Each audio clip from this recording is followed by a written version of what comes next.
teach it.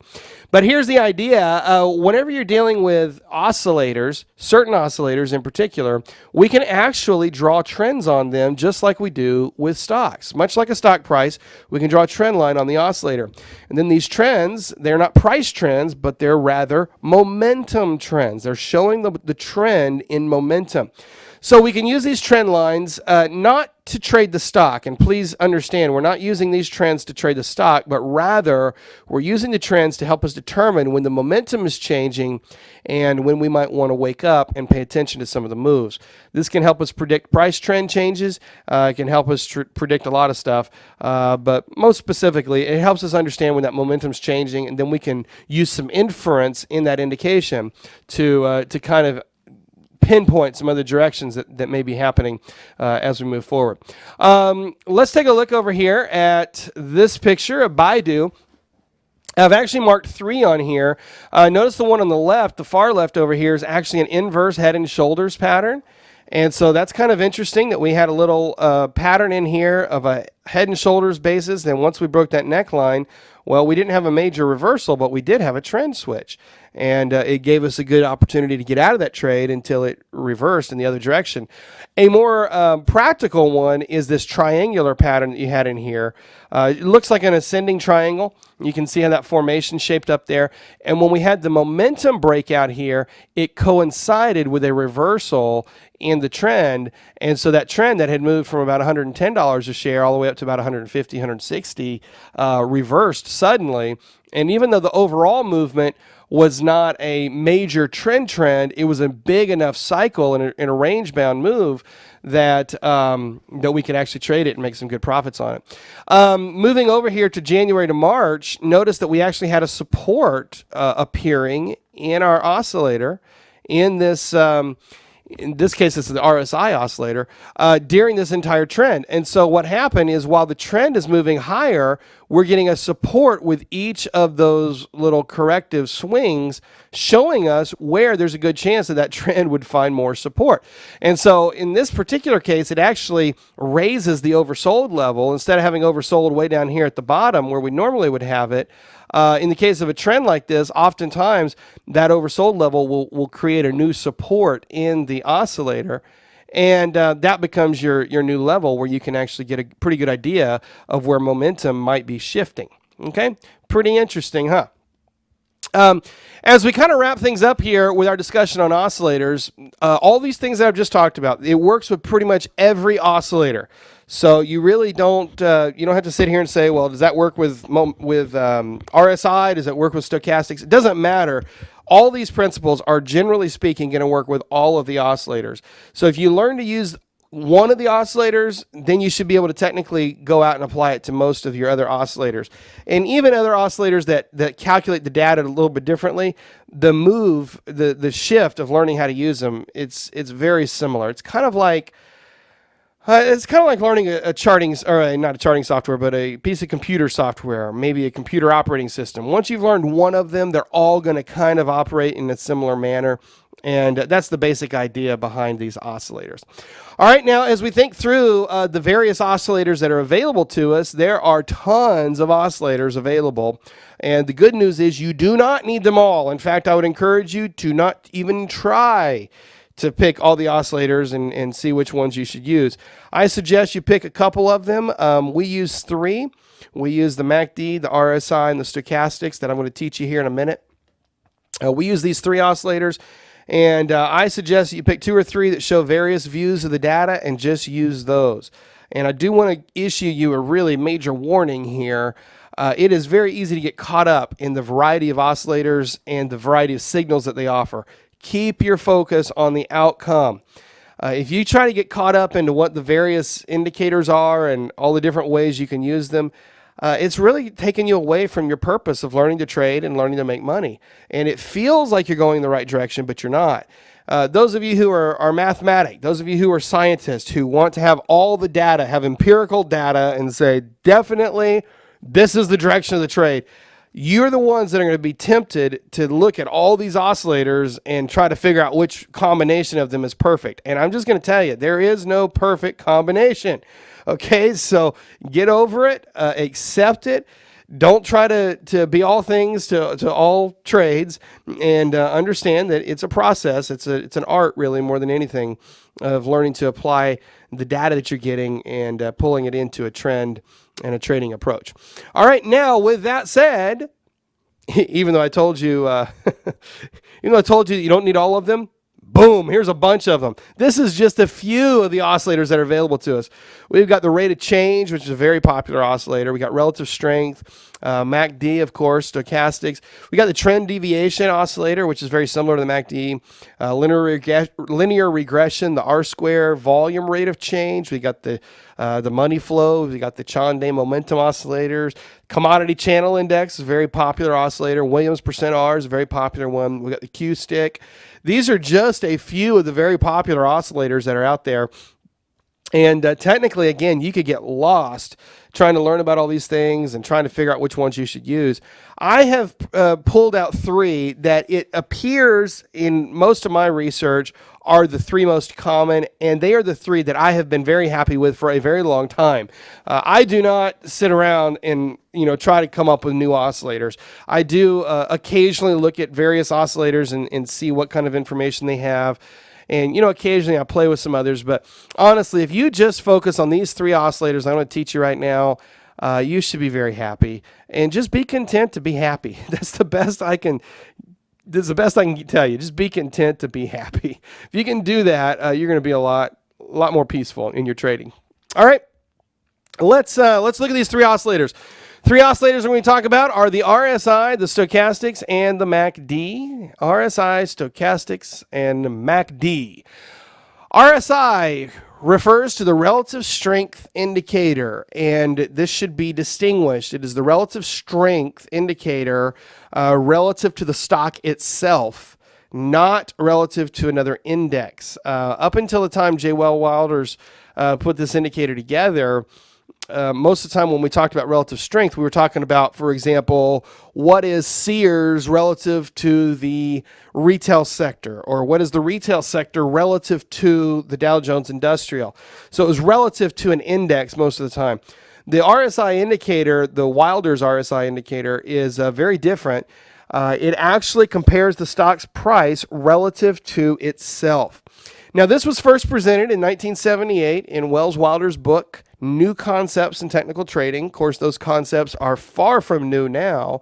Rather than being new, they are standard concepts. We use them all the time. And this guy, Wells Wilder, major contributor to the world of technical analysis and technical indicators. The RSI is one of those range-bound indicators. It's range-bound between 0 and 100. We typically set our overbought settings around 70 and oversold at 30. Wilder suggested in the 70s that we use a 14-day period as the setting for the RSI, and his theory was that it was half of a lunar cycle, so it made sense.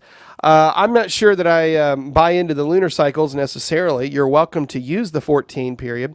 Many of the modern traders, and the setting that I use is a 9 setting. And, how we came up with that, I honestly don't know. I've played with several settings. The 7, the 9, the 13, and the 14, and the 21 are probably the most common ones that people play with. But for me, I use the 9 setting, partly because I use a little bit slower setting on the stochastics, and together they work out very well. If I was just using RSI, I probably would go for the 14, but since I'm using it with stochastics, I tend to use the 9 setting, and that's the one that I use. So there you have it.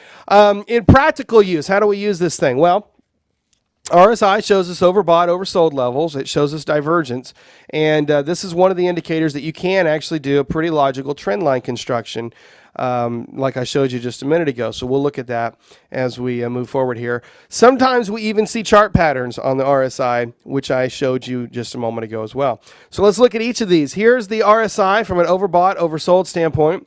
Take a note here. Notice how on this trade, every time that RSI gets up here into the 70 range, the stock either goes down or sideways. And, then here we trade bullish again. We get back to overbought, trade down. And so these aren't huge ranges, but we're getting that momentum in there. And, you hit the peaks, we're back up to overbought. We come down to a valley, we're back down to oversold. And what you're going to notice about RSI that you don't necessarily notice about some of these oscillators, RSI is very, very tight within its range bound. 70 and 30 work pretty darn well. I mean, it's pretty rare. Look through here, you can see it's pretty rare that we have a whole lot of time that the oscillator trades above 70. Occasionally in a big trend, it does. But for the most part, it stays below 70. So it gets up to 70 and then it pulls back, meaning that the momentum is pulling back as well. Or it gets down to 30 and then it pulls up, meaning again that the momentum is pulling up as well. Okay? So that's the basic idea there of the overbought, oversold with the RSI. Now let's take a look at divergence. Divergence is a very major signal here. Notice what's happened here back in September. This was a very short-term divergence, but it worked very, very, very well over about a 4-week period. I said 4 weeks. It was about 2 weeks is what I meant to say. Over about a 2-week period here, we have our higher lows here, our lower lows, and before you know it, boom, this thing is reversed and we've got a new swing that's going higher. In this case, it was about a $15 move, so a pretty good swing there for Hess. Then as we get up here to the overbought conditions, we get another divergence. Now the RSI is heading downhill, and in this case, the stock is not making new highs, but it was matching old highs, so obviously it's not matching up there with the oscillator. And of course, what has to happen, the momentum swings back down here. And then notice we bottom out here right at the oversold conditions, get a little bounce, bottom back out here at oversold. You can see how this works. As we swing back up here to the top, we touch right on the overbought, and then of course we swing right back down to oversold conditions. And then come all the way over here to May and June. Look at this divergence here where we're getting these touches of the lower lows and the higher lows. There's your bullish divergence, and of course that reversed into a bullish swing. So there's some divergence as it's appearing on the RSI. Now coming on over here, let's take a look at some ideas of trend line usage. Again, this is not the most important principle of oscillators, trend lines, but it's kind of cool, especially when you can really see it coming. And the way that it works here, notice what's happening between September and November. We're really forming a triangle with our RSI. Well, what's happening with the stock? Well, with the stock, we are starting to lose momentum. You see how we're just not trading as high, and then pretty soon, boom, it breaks down. And this created a sudden sell-off into our oversold level. You can see that right there. Back down to oversold. As this momentum got going, we actually got a trend line that we could start to construct here. And watch, it actually followed all the way through the trend of the stock. But watch this. This is where it really becomes practical for us. We have a break of the oscillator, but we do not have a reversal of the stock. What does that tell us? It tells us that momentum has worn out. It does not tell us to go bearish. It just tells us that momentum has worn out. And sure enough, that would have been a really great time to get out of the trade because we flatlined and got into a line pattern for about a month there as the momentum came swinging all the way back down here into oversold conditions. We got another little burst of energy up here. And what you're going to notice about this 3M trade is it really is pretty much a range-bound trade. It's really moving like channel to channel. I don't have my lines drawn on here, but if I did have my lines, let me show you what it would look like. If I did have my lines drawn on here, it would look more like this. And you can see that, oh, there's a lot of channels going on in through there. And now you can really see how well that momentum indicator helped us trade the corners of that channel. Okay, big one over here on the right side. This kind of created a throwover effect here. Nice little bullish swing, bullish trend up through here. Decent little bullish trend up in the stock here. As it broke down, though, what's happening is the stock is continuing to make higher moves here, even though the momentum has just broken down through this trend line. This is a warning. It's not a reversal in and of itself, but it's a warning signal that this trend may be reversing. So this is present. It's too early to tell, what's going to happen. But certainly on this particular trade with 3M, it's worth paying attention to because there's a good chance that that trade is going to come reversing down fairly soon here. And we know that because the momentum has already shifted on it. Okay, so that's where it's pretty interesting from my standpoint, at least. I think it's interesting to see the trend line usage.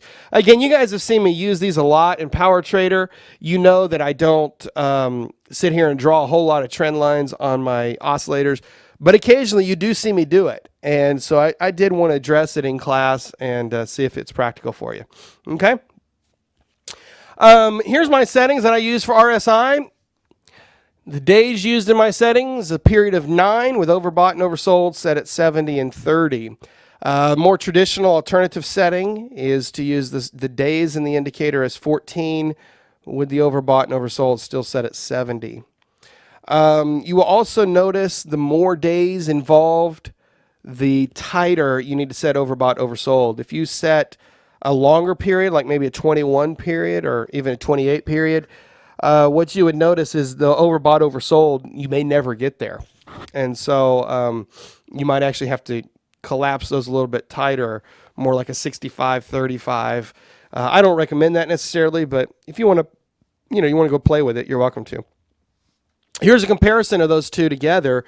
You can really see how that 14 period smooths it out. We don't get some of the peaks in here. Don't get some of the valleys. Some of these moves on the 14 or the 9 period that actually go overextended into overbought and oversold, they don't actually do the same move on the 14. So just kind of a comparison, same stock, so you have a good idea of what those various time periods are working like. Okay. All right, let's talk about the stochastics. Stochastics indicator is an interesting indicator, one that I like to work with quite a bit. Created in the 1950s by George Lane, it's a momentum indicator which compares the stock's full range to the current day's close. Okay, there's 3 variations that it comes in. We've got the fast, the slow, and the full. And we're going to be using the full, which incorporates kind of the whole big picture study of the stochastics. Much like the RSI, stochastics is range bound between 0 and 100. Our typical overbought setting is going to be placed around 80. Typical oversold settings are going to be placed around 20. And there's going to be many variations in terms of your possible settings. I've got a core setting that I like to work with, but I'm going to give you a few settings here at the end that you could possibly play with and see if you like them. All right, stochastics from a practical standpoint, they are going to show us overbought, oversold levels. They are also going to be showing us divergence. And because we've got 2 lines on here, they actually give us some bullish, bearish, or buy signals. Which become very, very insightful, especially in a channel.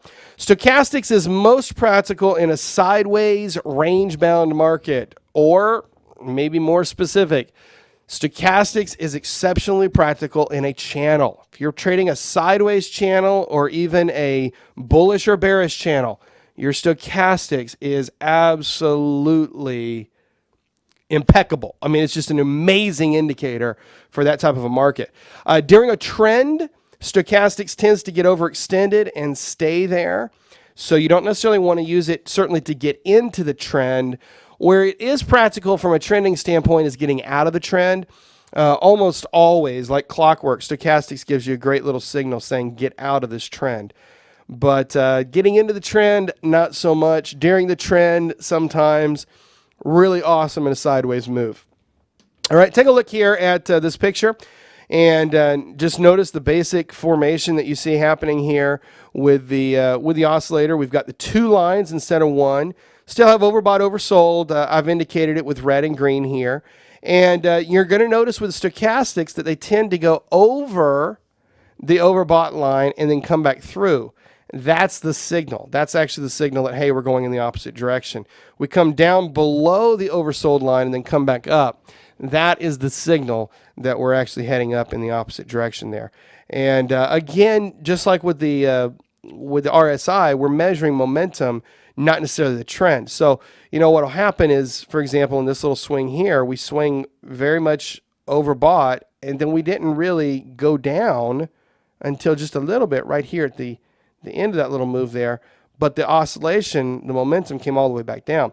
A lot of times when we're in Power Trader, you'll hear me say that this swing has gone a long way and it needs to reset. That's what I'm talking about right there. A lot of times when we become extremely overbought or extremely oversold, we don't necessarily need to go down. We just need to have a little rest. And that would be a sideways move in the market, as you can see from that example there. So overbought, oversold, very interesting signals that we get here. Sometimes we do get overextended. For example, unfortunately, I put my words right over it, but this trend that went all the way up and through here, the one that I put my overbought word right over, you'll notice that the oscillator hit the overbought level, and then it just started coming back down. Well, that's a little divergence, first of all, but secondly, this often happens in a trend. And so just because you're in a trend, let me say it differently, just because you're overbought doesn't mean your trend is done. And so we don't always use the oscillator as a confirmation of the trend. In fact, it's important that you understand that, hey, I'm overbought. I'm at the beginning of overbought. If I'm at the beginning of a new trend, it's going to look like that. And so those are important things that as you practice and as you do the trader conditioning system that we'll start talking about here in a couple of weeks, as you do those things, you'll start to get a better handle for. Okay. Coming into the next signal here that we get, of course, divergence. You've seen several of these now tonight. They all look the same. Really, there's nothing different. You got the bullish divergence. There's the bearish divergence. You got diverging peaks. Bullish divergence again, diverging valleys that are coming through here. And then as we look at the buy and the sell signals that happen on the stochastics, the buy sell signals are pretty self-explanatory. When you get the two lines crossing, much like your moving average crossover, that's going to be a buy signal. And if it's crossing the other direction, it'll be a sell signal. And sometimes it's a legitimate signal to sell short. And sometimes it's just a signal like this one here where it was buy long, but, we're going sideways. And, it just depends on the nature of the trend. Here's my general rule. Trade with the trend. So if you've got a stochastics that say, if you're in a bullish trend and your stochastics is crossing up bullish. So, for example, right in through here, we're in a bullish trend and stochastics are crossing up bullish. These are good times to buy. Okay, if you're in a bearish trend, for example, over here, and your stochastics are crossing down bearish, these are good times to sell short. You don't want to try to trade a bearish swing against a bullish trend, and you don't want to try to trade a bullish swing against a bearish trend. If possible, you really want to ascertain the primary trend, at the very least the intermediate trend, but preferably both the intermediate and the primary trend, and trade in the direction of that trend. It's really going to be a lot easier. You're not fighting gravity whenever you do that. Okay. Now, as we kind of round this out, our discussion on stochastics, here's the settings that I work with. I work with, for the %K line, I work with 13 and 7. And for the %D, I work with 5. %K is the faster line that you see. The %D is a smoothed version of that. And that's going to be the 5 setting. Then we've got the overbought at 80 and the oversold sitting there at 20. Now, people will often ask me, what does %K and %D mean? And I'm going to just tell you flat out. Everybody listen. The meaning of %K and %D. You ready? We don't know. We really don't know. I've never been able to find the meaning of %K and %D, and frankly, I really don't care. That's just what they're called. Okay, so don't rack your brain trying to figure out what does %K and %D mean. It's just what they're called. The alternative setting, this is a faster setting, is a setting of 8, 3, and 3. 8 and 3 for the %K and a 3 setting for the D smoothing period there. That's just going to be a lot faster. And take a look here. Here's kind of the blend of those two. On the top, I've got the 13, 7, and 5. This is the one that I use all the time. And then down below it, I've got the 833. Now, the difference is that the 833 reacts a heck of a lot faster. And it literally catches every turn, which sometimes is beneficial, but it can also become very frustrating because, sometimes you're trying to chase and get into whipsaws, and it becomes very frustrating for you. Whereas the slower one is going to smooth it out a lot more. And you can see this long period of trend right here where Chipotle just kept going higher and higher. You see that? And then the oscillator, the slower stochastics, the one on top, it just kind of flatlined with it here. Whereas the faster one, the 833 setting, it got really jerky. And every time you had even the smallest little downtrend or downswing, it would give you a signal to get out of the trade. So I personally think the 833 is a little too fast, but I have several students that really love it and they like to work with that. So you guys can make that decision for yourself. All right, there is the data that I care to share with you regarding stochastics. The percent K is the faster line. Percent K is the faster one. Percent D actually is it's an average of the two numbers that are in the percent K. Okay, so that's why I say these formulas get a little bit complicated at times. That's what happens is we start to get averages of averages of averages kind of thing. The MACD is the one that's notorious for it. MACD is created by George Appel. MACD stands for moving average convergence divergence. I managed to leave that out of my bullet points, but that's what it stands for. Moving average convergence divergence. It is a momentum indicator built around the idea of a moving average and momentum. So it's pretty cool, the theory behind it. It offers both the trend following and momentum benefits. And it's an excellent, excellent tool for identifying divergence. Really, the best feature of MACD is discovering divergence, in my opinion. MACD, unlike stochastics and RSI, it is not range-bound, but rather it's built around a zero line, as you can see in my picture here.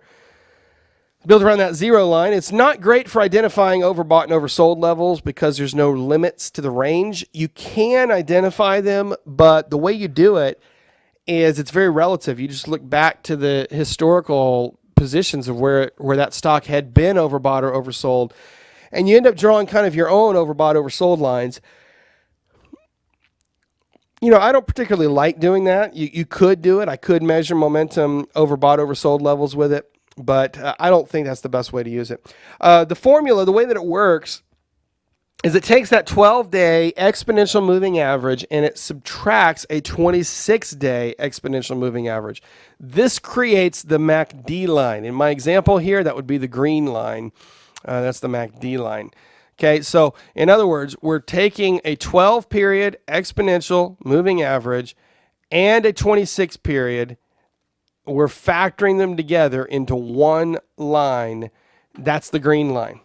Okay, then we've got what we call the signal line, and we're going to take a 9-period exponential moving average of the green line, which is an average of the two averages. So, we're just averaging all over the place here. That's where we get these lines from, and that's how the formula works for the MACD. And then we've also got this thing that we call a histogram, and all it is it's just taking the MACD line and subtracting the signal line to show the spacing between those two lines there. Here's the way that we read it. A signal above 0 indicates that the 12 exponential is above the 26 exponential. And a signal below the 0 line indicates that the 12 exponential is below the 26.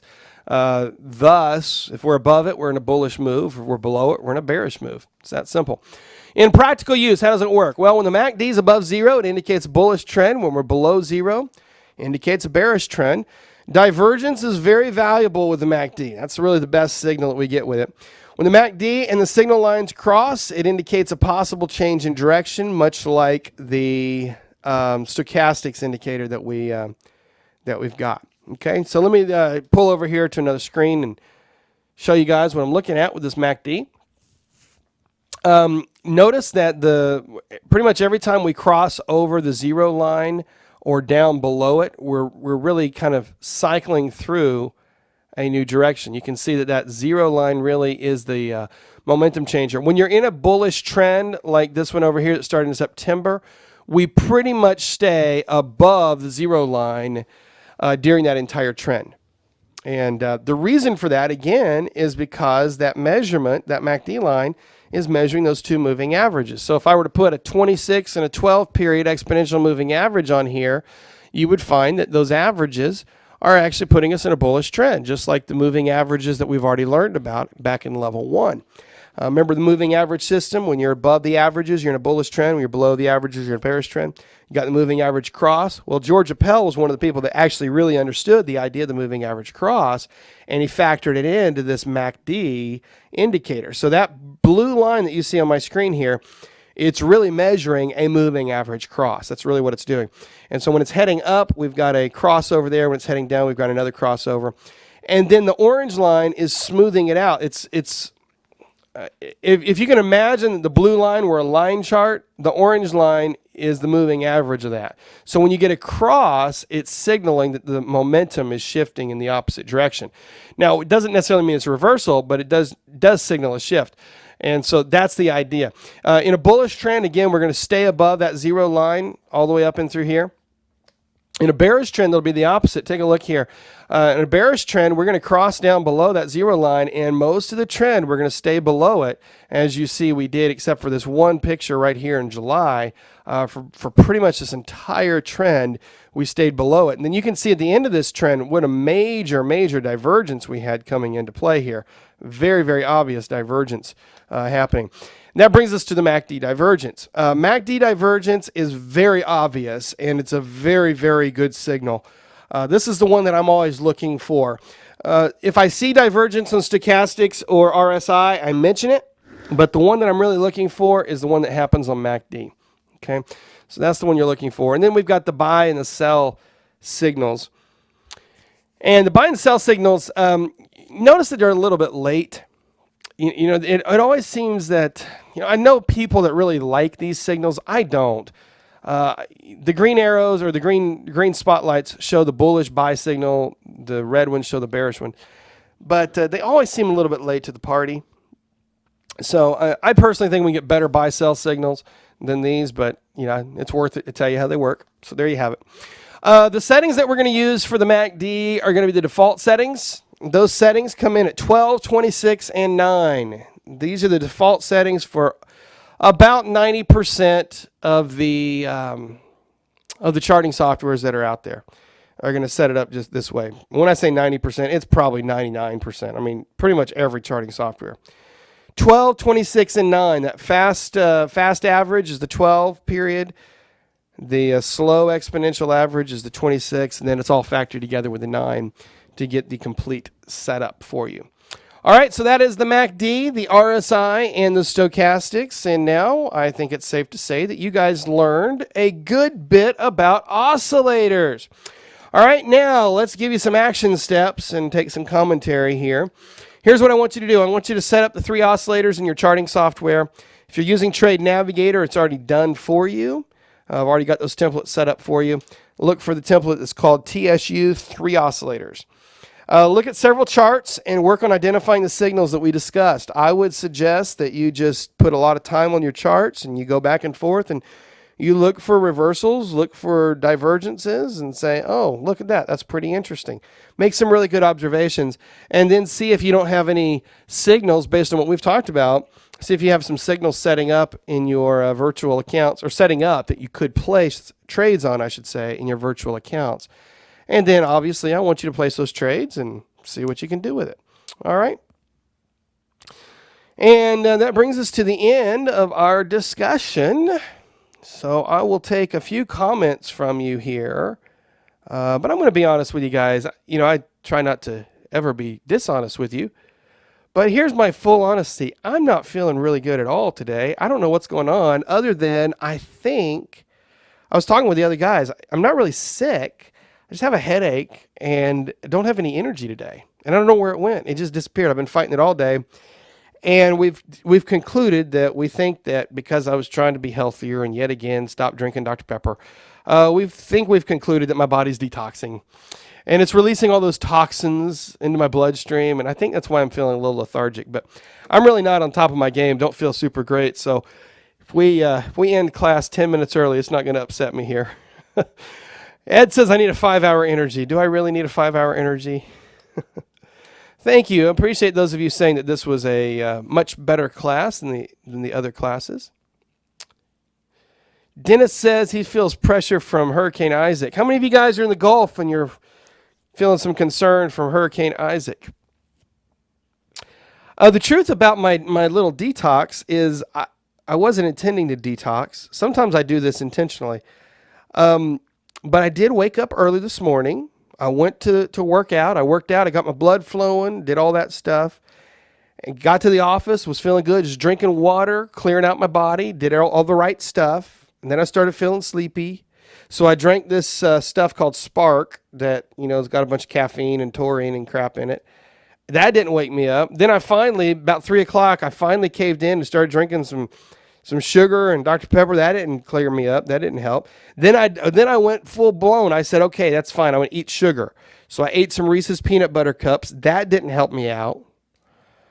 And I'm just like, I have no idea. I think I shocked my body. I did something wrong.